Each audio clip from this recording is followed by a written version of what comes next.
What's up, everybody? Thank you for joining us on another episode of NAXT, our non-applicable recap of NXT from Wednesday, July 12th. 9, 10, 11. Yep. I'm Chubbs. I am One Take. Check us out on Facebook and Instagram, NA.podcast919, Twitter, NA_podcast919, and occasionally SoundCloud, NA_podcast919. There's stuff on SoundCloud all the time, but It may not be new. It may how not be current relevant. it is depending. Like, I got to hear some things back from some people to see if it was worth their while and working the way we want it to. If not, I don't know.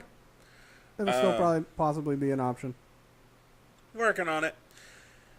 So NXT had 3 matches. Aleister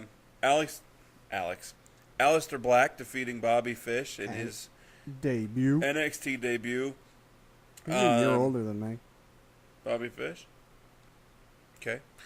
Vanessa Bourne defeating Jamie Hashi in a Mae Young Classic qualifying match, which had been spoiled on the interwebs before. We talked about that.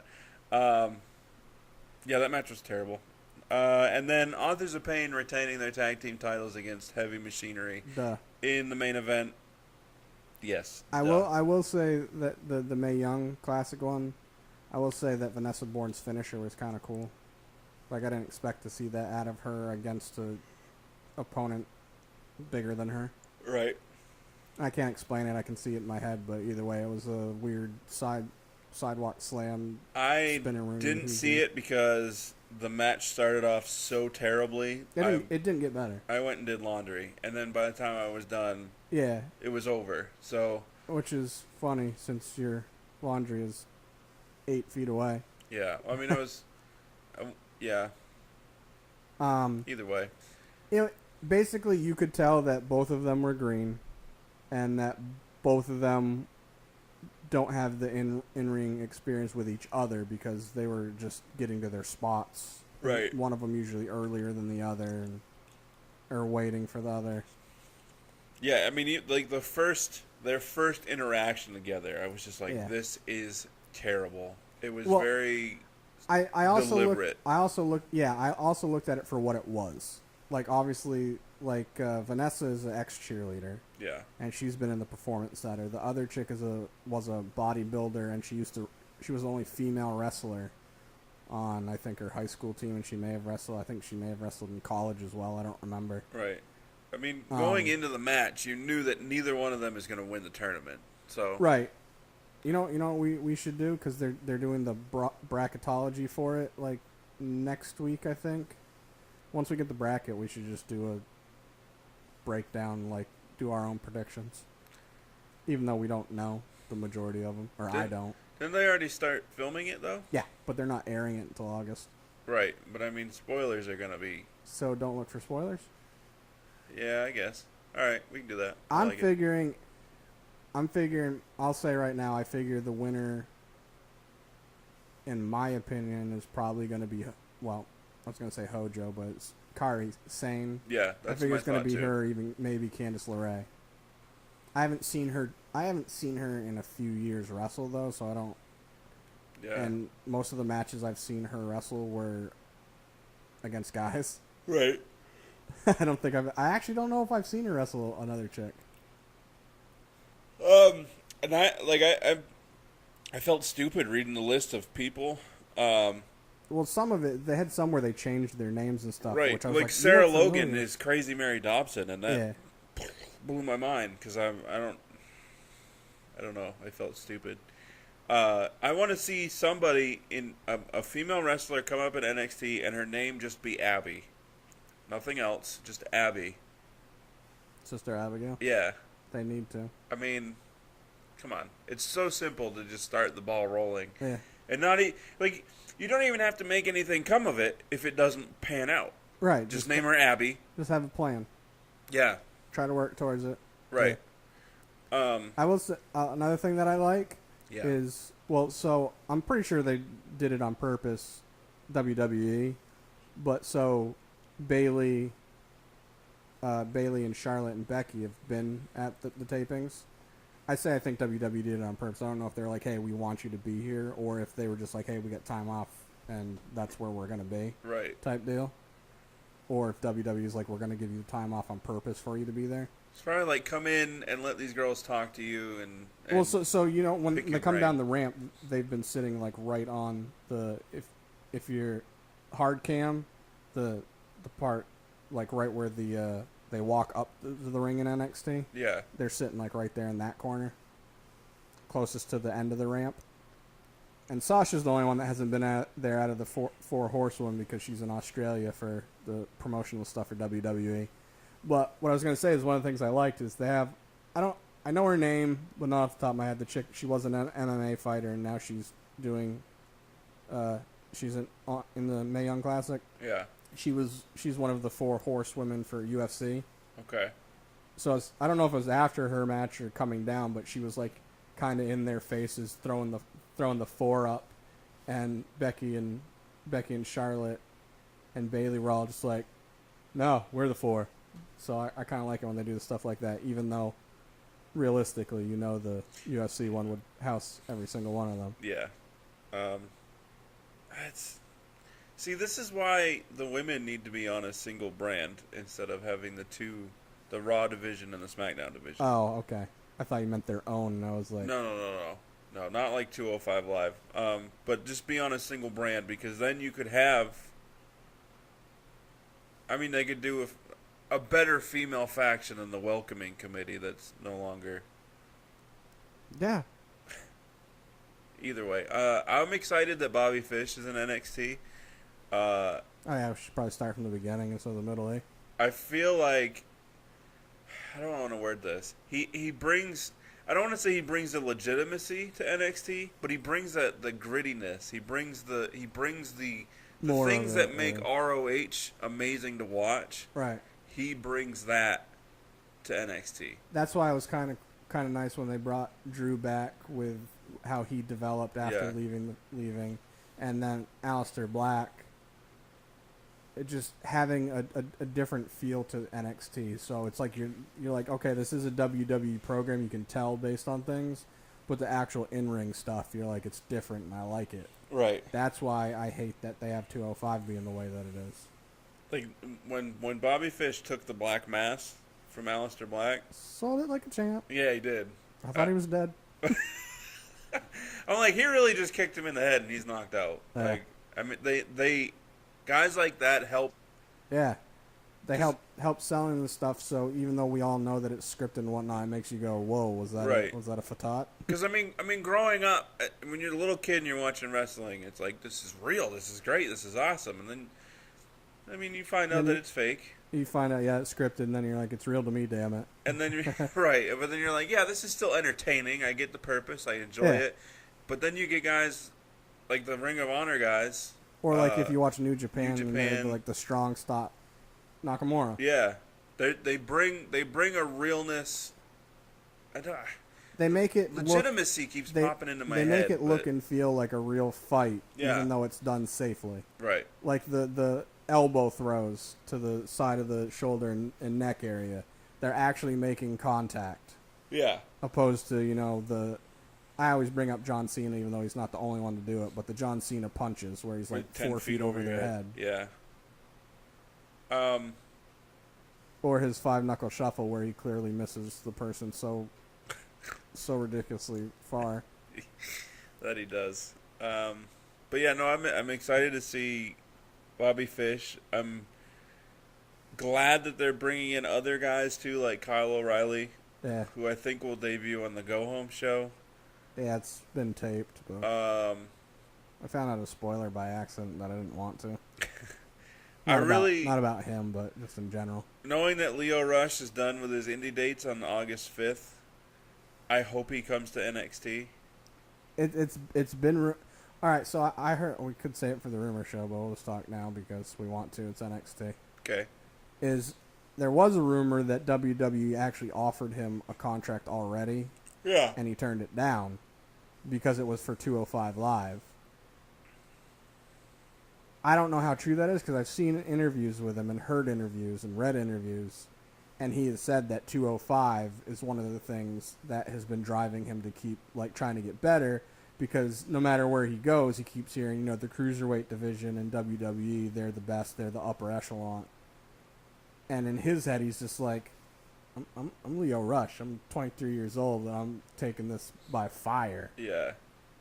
I mean, he would help if he went to 205 Live. And they let him be Leo Rush? And Vince said, be Leo Rush. Do you.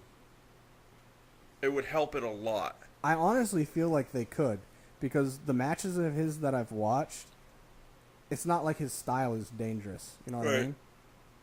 It's not. I'm trying to think of like somebody like in New Japan or Ring of Honor, somebody that wouldn't transfer into WWE with the style they have, because it just Vince wouldn't allow it. Opposed to, we just want you to do stuff a little bit differently here. Yeah.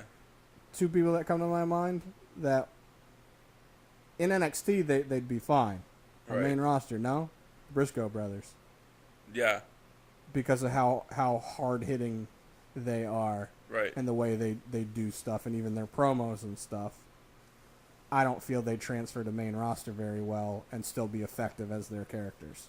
Agreed. Opposed to somebody like Marty Scurll or Adam Cole or Kenny Omega, who could be on main roster and they'll be fine because their skill set is set where they can adjust.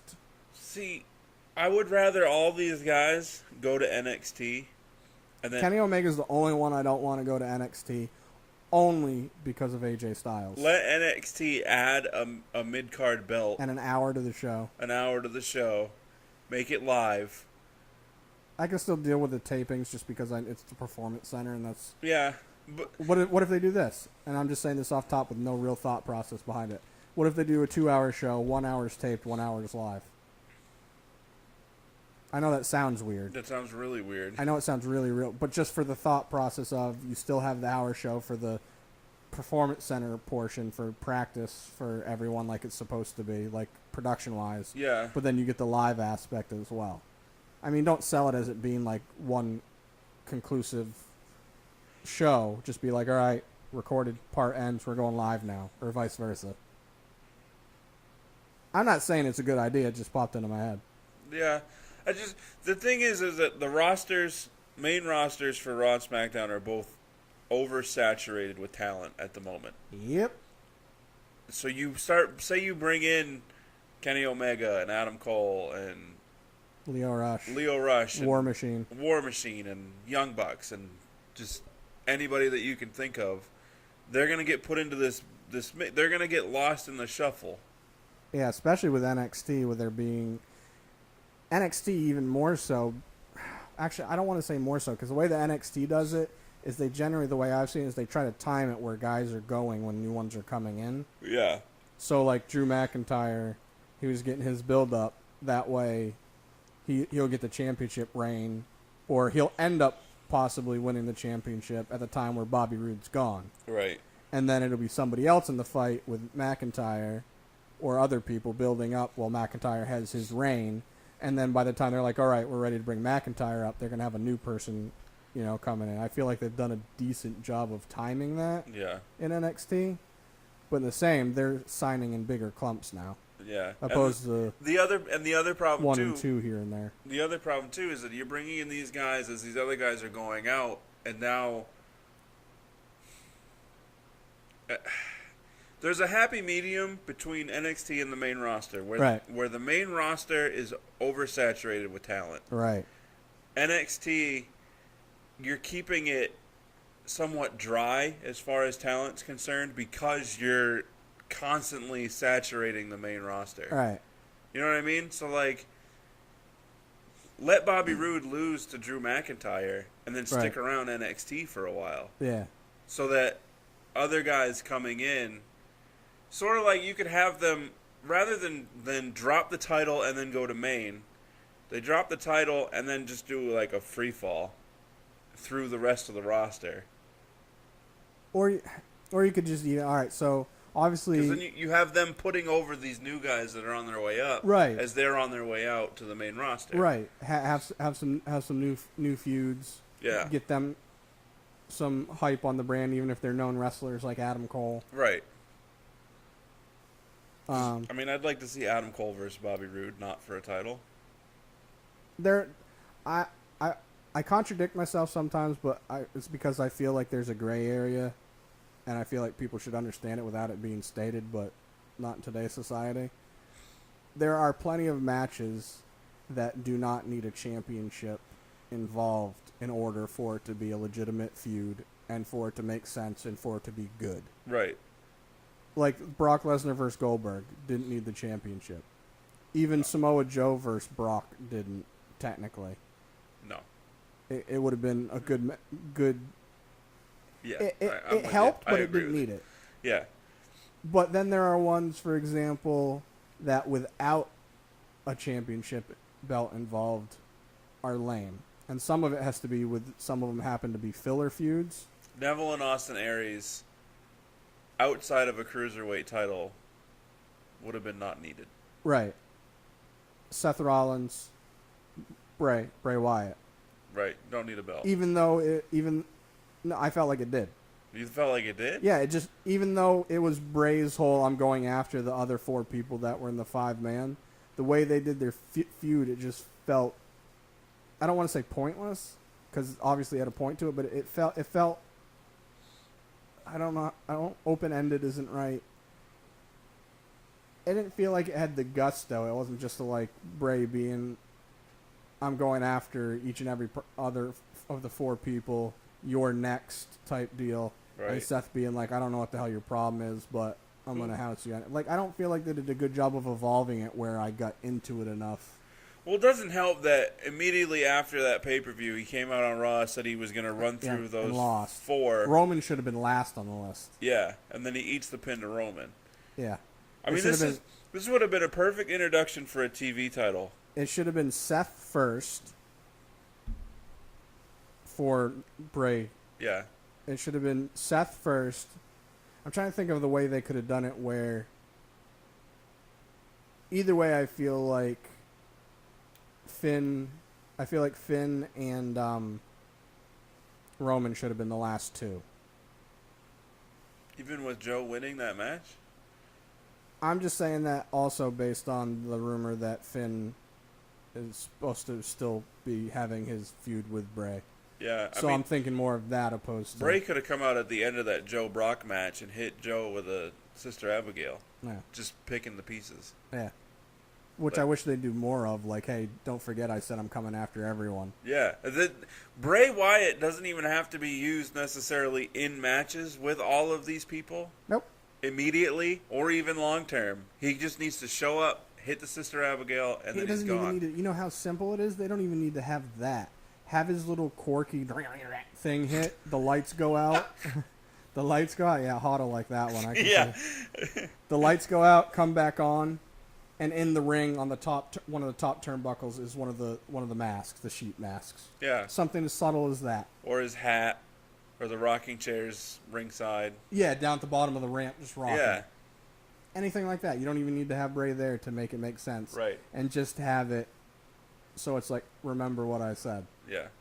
It's simple. But see, after that Fatal 5-Way... We're talking about NXT, by the way. I know. After that Fatal 5-Way, Joe should have gone... like he did. Then they should have had a Fatal 4-Way with the remaining 4 for a TV title. Let Seth Rollins win it, and then Bray be like, I lost this number 1 contenders match. I lost this Fatal 4-Way match. I want you one-on-one. I'm taking that belt. Right. That's how you sneak in a title match for them. Yeah. But anyway... NXT. We can talk more about that in our rumor episode.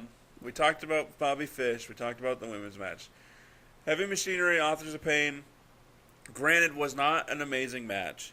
I'm, pardon the pun, huge fan of Heavy Machinery. It served its purpose. The match served its purpose. It just had some sloppy parts that had to do with neither of them have really had Hoss matches against other Hoss tag teams. Right. The problem, it's not like, going off of NXT, it's not like Big Show and Braun Strowman who know what to do in the ring. Yeah, they're Hosses that know how to work their Hossness. That's right.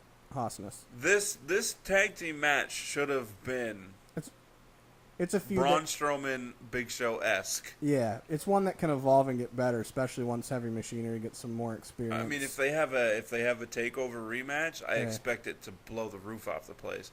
But the other problem is that AOP has been working with DIY, the Revival, that other team that I can never remember that was from Australia. That's not MI6, MI3, something like that. It's not Billy Kay and Peyton Royce.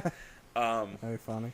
But they've been working with these smaller guys that can do that make them look more amazing things that in the ring. make them look. That's why I was saying they can play up and look good, opposed to going down. Like I said, Otis. I said to you, not currently in the show before.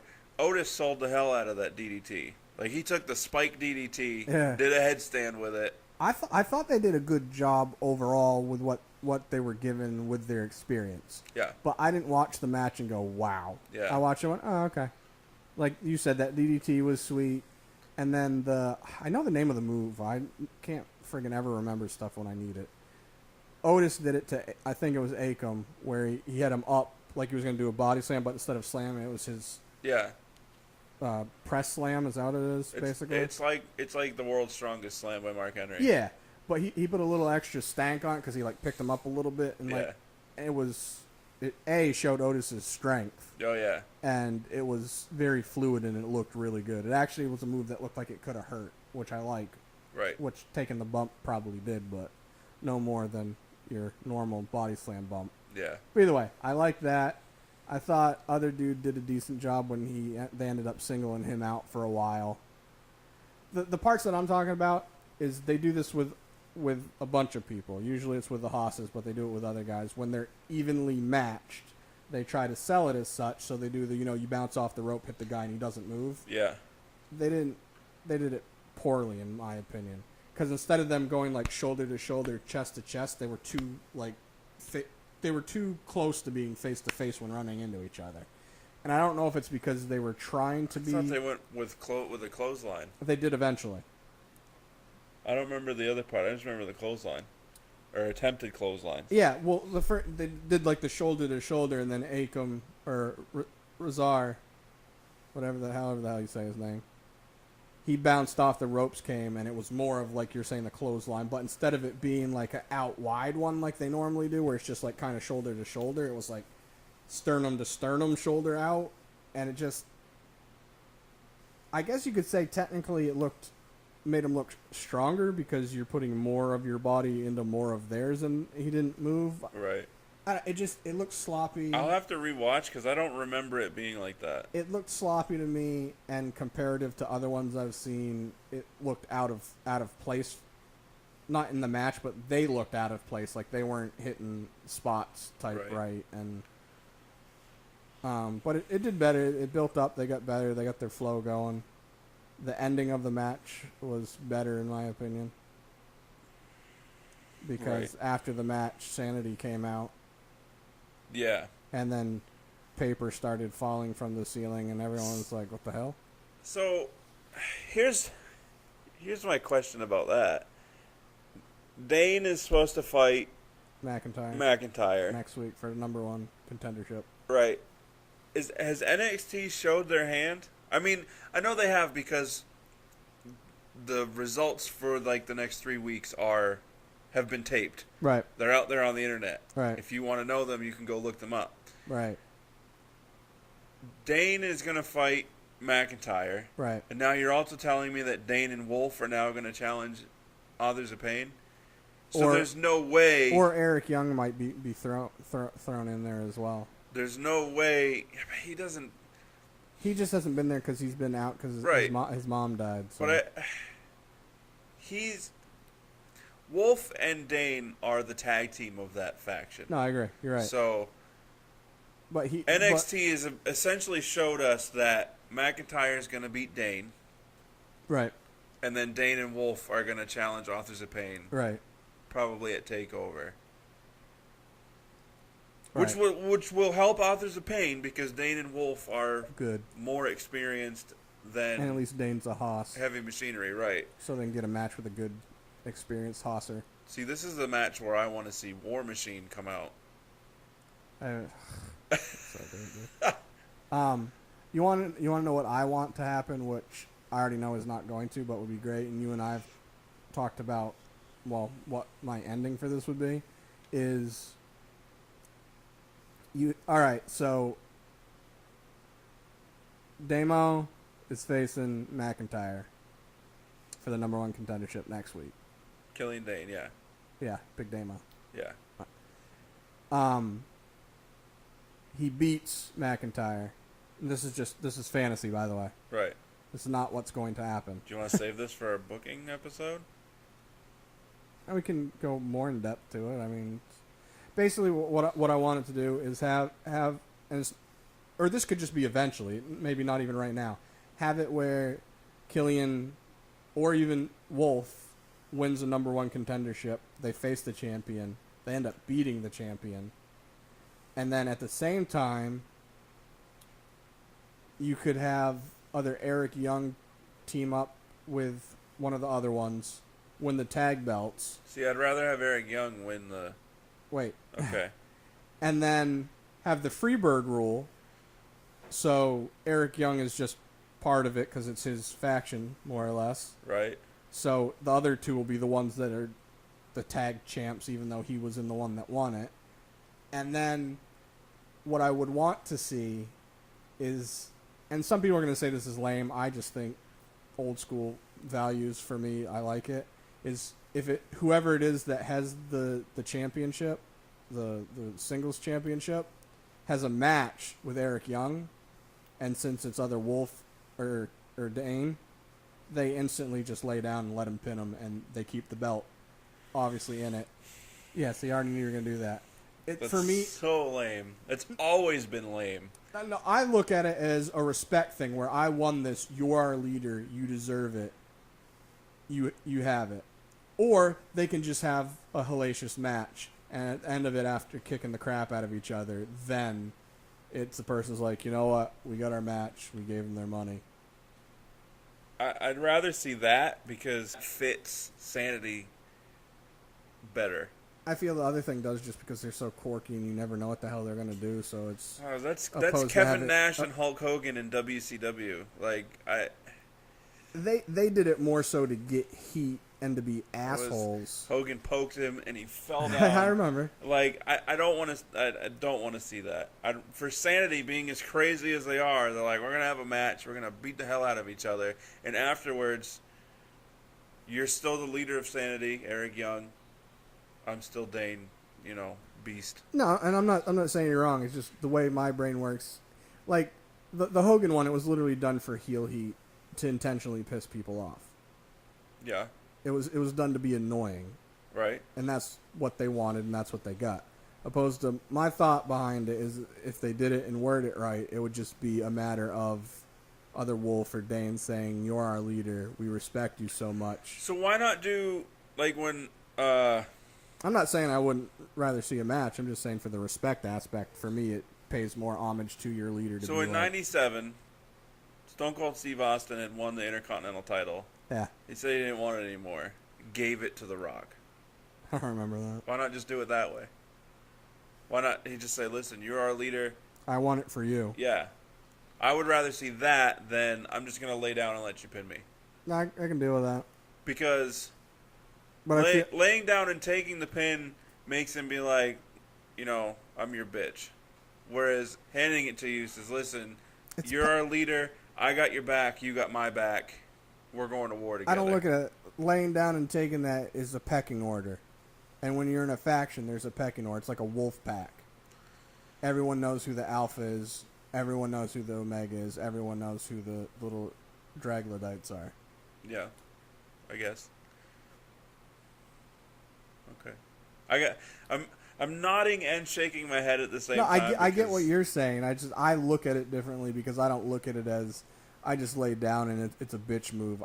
I look at it as I look down because I'm paying my respects to our leader that we respect so much that I don't care about taking a loss. I care about my leader, and you are the leader. This is what you've earned. I got it for you. Here you go.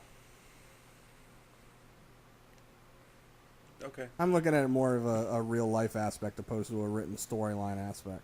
I'd still rather, if that was the case, I'd still rather, like, Dane drops down to a knee, holds the belt out, lowers his head, No, like, I can deal with that. I can deal with that too.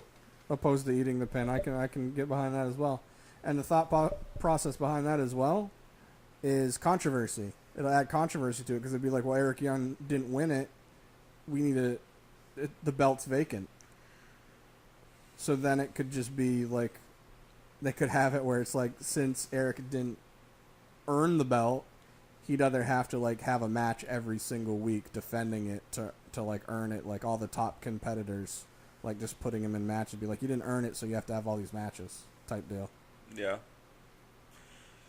I don't know. It was just I was trying to think of a somewhat different, not used in a while, or the way I thought of it in my head being used, opposed to the NWO way. I knew you were going to bring that up. Yeah. That they could do to have all of them have the belts, and then obviously Ember Moon will probably be the one to beat Asuka eventually. Yeah. Depending on how the Mae Young Classic goes, maybe, and then have Nikki Cross maybe beat Ember eventually. I say eventually. I'm not talking like in the next month or couple months. I'm talking like maybe a year. I feel like now that formerly known Hojo is Kairi Sane. Yeah, Kairi Sane should be the one to dethrone Asuka.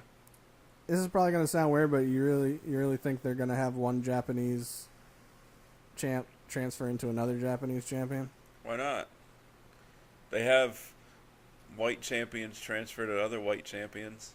Yeah, but they also all speak the language fluently, so it's easier to do promos and do stuff with them.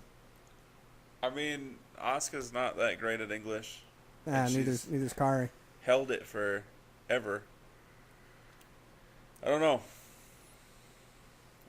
I mean, I'm not against it. I'm just saying I feel like the way WWE works, that they'd end up giving it to somebody else. I think Ember Moon deserves to at least carry it once. Yeah, even if it's not overly long. Right. Even if she wins it and then Asuka wins a rematch and takes it back.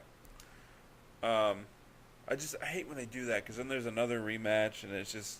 I really feel like the way they've been building Asuka is... Why? After Asuka, that title, they're going to play hot potato with that title. You may roll your eyes at this, but this is the only way I can think to explain it to make sense. I'm going to close them so you can't tell.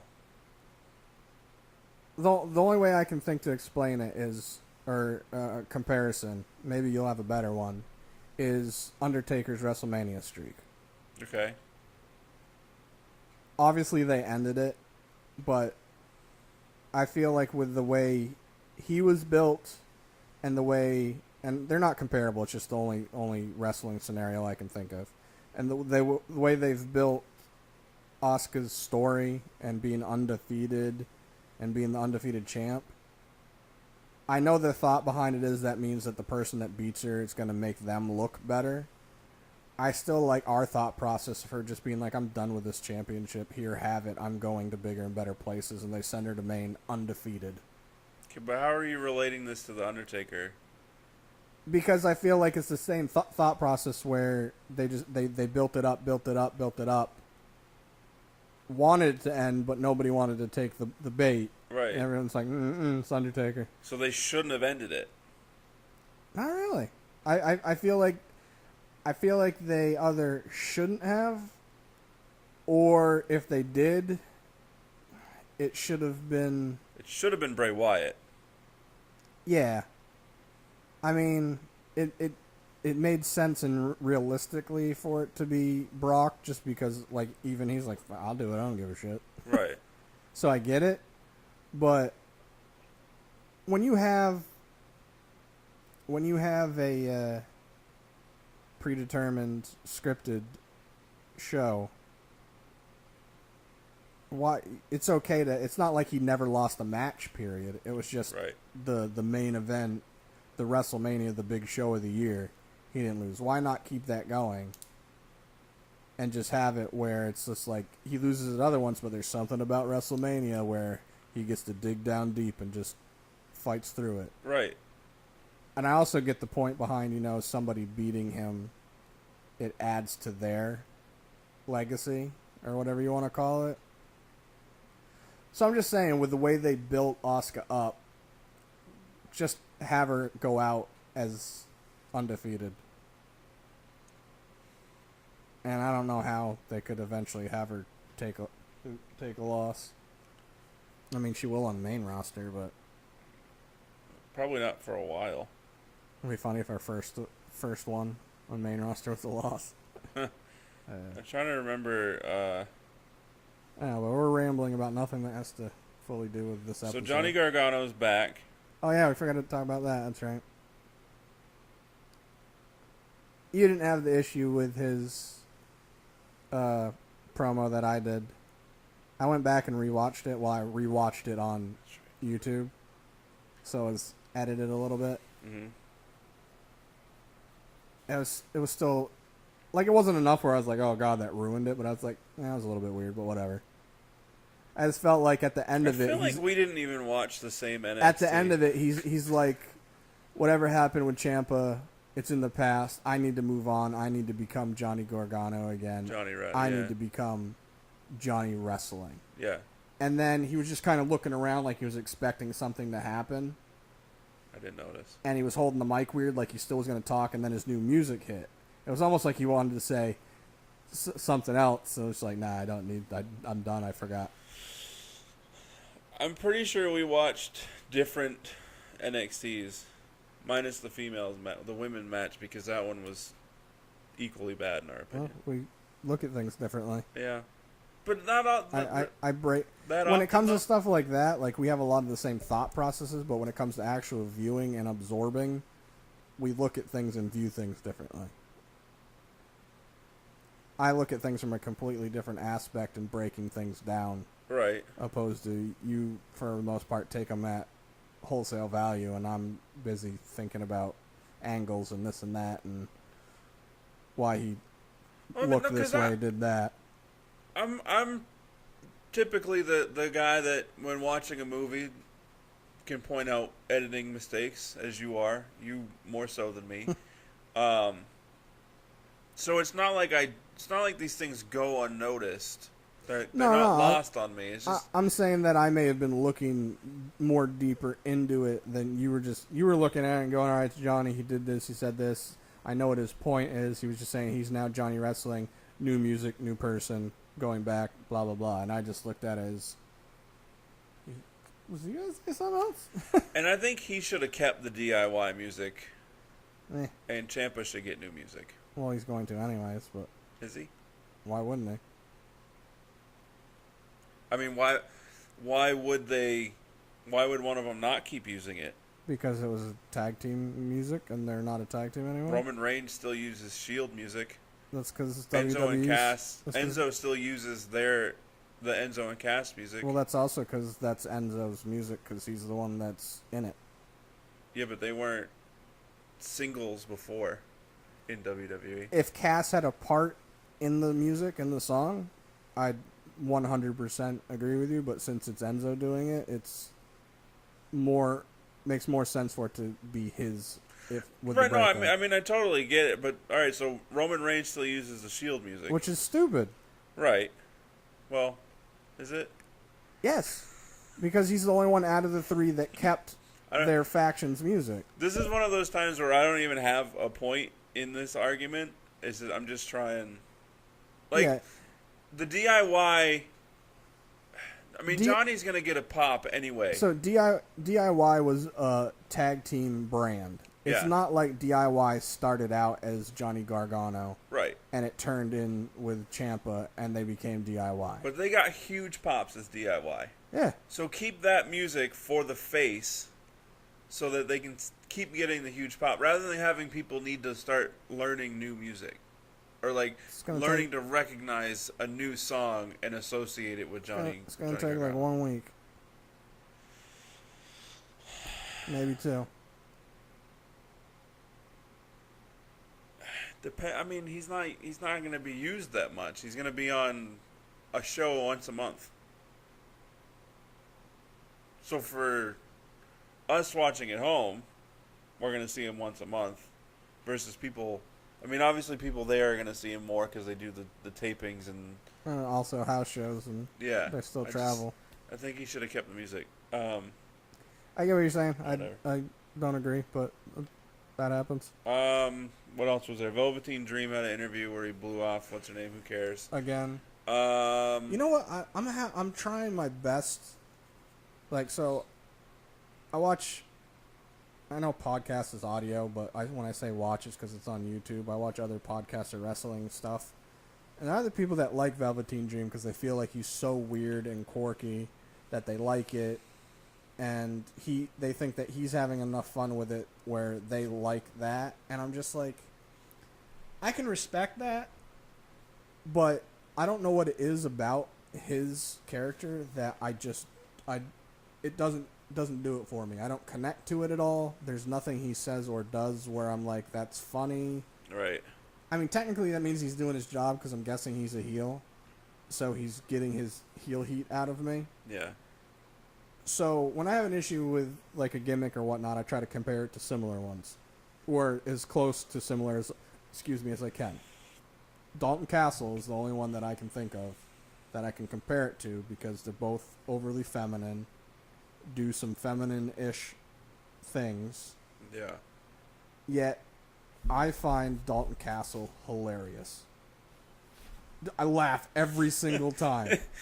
And he's a little bit too feminine for my liking. For those that couldn't see, I did the Dalton Castle hand behind the like back, the chest out. peacocking, the peacocking. Yeah, it's hilarious to me.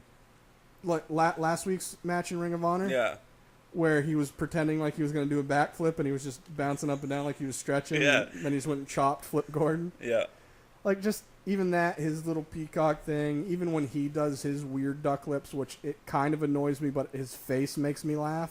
Because his eyes are all weird. Yeah.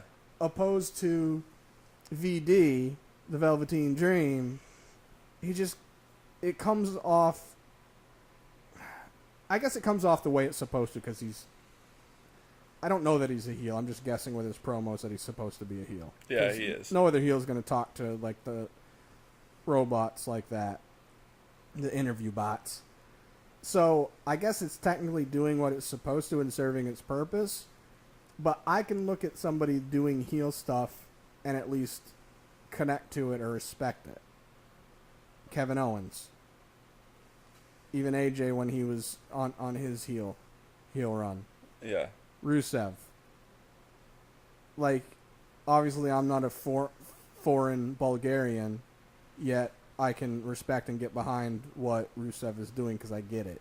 Right. With the Velveteen Dream, I'm just like, all the stuff he does is just, it's, you know what it is? It's probably because it is too feminine for me and it's too catty. It's too, you're not going to interview me without the right lighting. I need my right lighting. Like, it's too women's division for me. Yeah. That's what it is. I just found it out. Done with it. Okay. So next week, Dane versus McIntyre, as we mentioned. Yep. One take mentioned. Oh, yeah, they also had the Street Profits at a promo. I've been wondering when they are because I keep seeing stuff on Instagram about them. Right. And I'm just like, and it's on NXT's page, and I was like, why are they showing all this stuff? But you don't see them at any shows. They're just in the Performance Center doing stuff. The promo was kind of funny. I don't know, like, I haven't seen enough to be into what they're doing It's yet. WWE's second attempt at Crime Time, which was JTG and Shad. Right. These guys are going to be more frat, like, party type. Yeah. Lives of the party. It Always didn't work then. Cups. It's not going to work now. I think they're trying, because they feel, now, I don't remember, when was the other one? I know the names, but I don't remember. Mid to late 2000s. Well, so before NXT or yeah, or 2006. My thought is with them being at Full Sail instead of college, they're trying to get behind like the college scene and the party and drinking, and that's what they're kind of doing with these guys too. The promo was at least kind of funny, especially when they were trying to sell themselves as VIP and they were going to go in the elevator and the alarm went off. And they were kind of freaking out. I thought you got the alarm. No, I thought you got it. Like, I laughed a little bit, but Yeah, that's it. Yeah, But yeah, I don't have high hopes for them. Drew McIntyre and Killian Dane next week for Right. the number 1 contendership, and whoever wins will face Drew McIntyre. Bobby Roode at TakeOver, Brooklyn 3, which is the Saturday before SummerSlam, right? Yeah. That knowing that there's a TakeOver event makes me even more upset that they broke up DIY. Like, Yeah. every DIY match at the past 3. 5+ takeovers has stolen the show. Yeah, especially the Chicago one. Yeah. If it wasn't for the UK Championship, Right. that would have been the best match of the night. The Yes, tag one. because that UK Championship was... I've watched it 3 times, and it's equally as good each time. Yep. Yeah. I agree. Well, this show went on about 30 minutes longer than it needed to. You're welcome, viewers that are still going to be listening at this point. If you get past 2.5 minutes. Yeah. Dicks. Facebook, Instagram, NA.podcast919, Twitter, NA_podcast919, SoundCloud. It'll be on the screen. We should totally add the pictures in since Mauro Ranallo retweeted us. Young Bucks liked some stuff. Matt Hardy shared some stuff. Yeah. Well, I say shared of ours, but it was technically 6's. Mayweather from VOW liked Oh, something. yeah, that's right. Oh, well. We should start doing some more surveys. Like, just think of ones that have to do with wrestling. Like, make some up. Like, if so-and-so faced, who'd win? Yeah. Anything stupid. Like, once a week or once every couple of weeks, we should just do it own. I like it. Also, like, share, and subscribe on YouTube. Yeah. Deuces! Double. Dick.